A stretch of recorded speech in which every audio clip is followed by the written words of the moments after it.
Yeah? All right. So how many of you guys have a talent, whether it be acting or singing or dancing, but are just afraid to like perform in front of an audience? Like how many of you guys have that? Any talents that you guys have? You're just afraid? All right. So this is called acting, in which drama masks represent the theater arts culture. So drama masks are right here, the happy face and the small and the sad face. All right. So by learning and understanding the history and dedication it takes behind the drama mask, you will have a better understanding of what the theater arts culture is. First, I'm going to talk about how the drama mask represents with the theater arts culture, and then I'm going to talk about how I identify myself with the theater arts culture as well. All right, so the drama mask represents acting, in which it went back to the Greek and Roman times. There was different things, different perspectives of what the drama mask would represent. So, like, let's just say it would go back to the Greek times. Would it be the muses of Thalia and Melphine, which are the muses of these happy and sad faces. So, the Thalia, which was the muse of comedy, was the one who would represent the happy face, the laughter, and all that. And then Melphine, which was the muse of tragedy, would be the muse of the sad face. In addition, as well, the Greek Romans as well, they said that they wanted to branch out. So they said, like, why don't we branch it out and we can do operas and musicals and dancing and singing. So it wasn't just like the boring monologues and you would just sit there and watch Shakespeare and like just be like, oh, this is boring. No, it would like branch out into like different types of acting in the theater arts culture.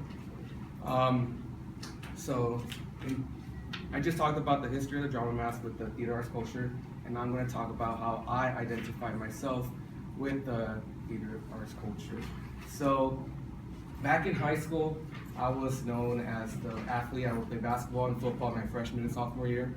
I would really care about what my friends would think. I would be like, you know what, like I don't want to be in the drama field because I was scared. I'd be scared of what my friends would think, my teammates as well. So back when they hit like junior year, when they did that grad check, then I was like, they told me I needed to take a fine arts elective.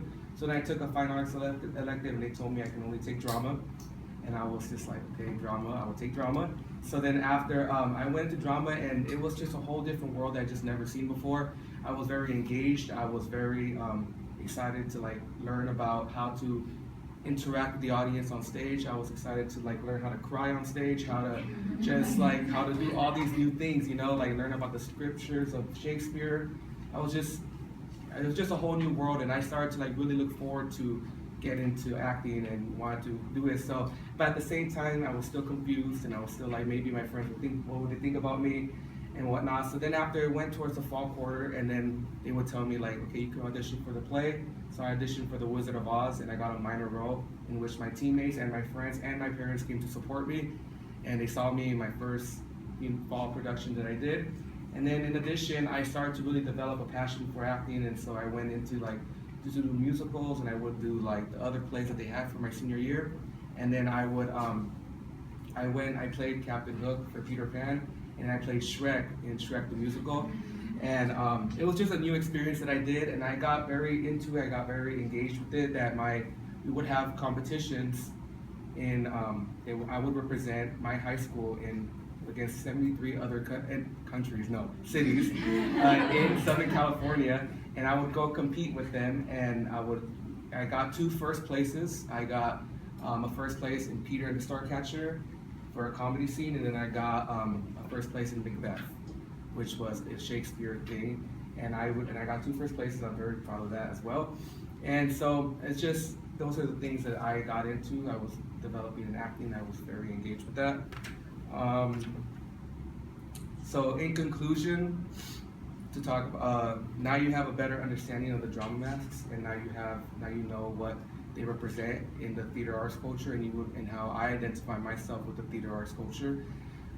So just to like start to close it off, if you guys have a talent, whether it be acting or singing or dancing, playing the piano, playing a sport, I recommend just to go at it. You never know how good you can be, and the stage is yours.